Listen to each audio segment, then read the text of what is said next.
పిత పుత్ర పవిత్రాత్మ నామమున ఆమేన్. ఈరోజు ఏప్రిల్ 8వ తారీఖు.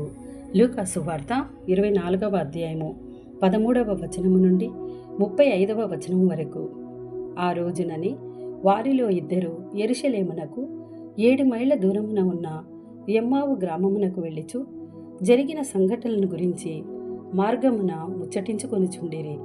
వారు ఇట్లు తర్కించుకొనుచుండగా యేసు తనకు తానుగా వారిని సమీపించి వారి వెంట నడవసాగెను. వారు ఆయనను చూచిరి, కాని గుర్తింపలేకపోయిరి. మీరు నడుచుచు దేనిని గురించి మాట్లాడుకొనుచున్నారు అని ఆయన వారిని అడిగెను. వారు విచారముతో నిలిచిపోయిరి.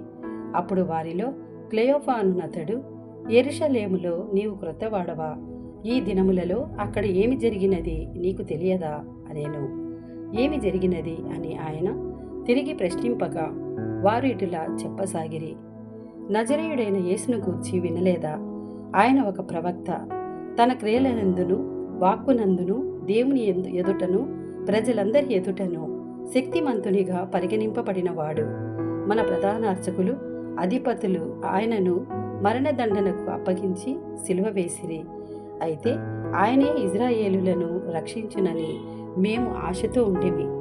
ఈ సంగతులు జరిగి నేటికి 3 దినములాయెను. మాలో కొంతమంది స్త్రీలు ప్రాతకాలమున సమాధి యొద్దకు వెళ్ళగా అక్కడ వారికి యేసు దేహము కనపడలేదు. అంతేకాకుండా వారికి దేవదూతలు ప్రత్యక్షమై ఆయన సజీవుడని చెప్పినట్లుగా వారు వచ్చి చెప్పి మమ్ములను ఆశ్చర్యపరిచిరి. అంతటా మాలో కొందరు సమాధి యొద్దకు వెళ్ళి ఆ స్త్రీలు చెప్పినట్లుగానే ఉండుటను చూచిరి, కానీ యేసును మాత్రము చూడలేదు. అప్పుడు యేసు ఆ ఇద్దరితో, ఓ అవివేకులారా, ప్రవక్తల వచనములను అన్నింటినీ నమ్మని మందమతులారా, క్రీస్తు శ్రమలను అనుభవించి తన మహిమలో ప్రవేశించుట అనివార్యం కాదా అనెను. అప్పుడు మోషే మొదలుకొని ప్రవక్తలందరి లేఖనంలో తనను గూర్చి వ్రాయబడినవన్నీ వారికి వివరించెను. ఇంతలో వారు చేరవలసిన గ్రామము సమీపించినది. యేసు ముందుకు సాగిపోదలిచినట్లు కనపడెను.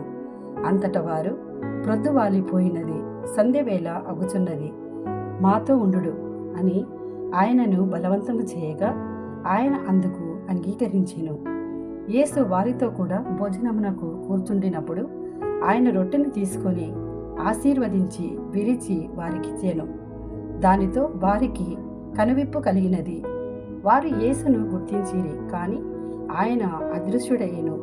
అంతటా వారు ఒకరితోనొకరు ఆయన మార్గములో మనతో మాట్లాడిన లేఖనములన్నీ మనకు వివరించినప్పుడు మన హృదయములు ప్రజ్వరిల్లలేదా అనుకొనిరి.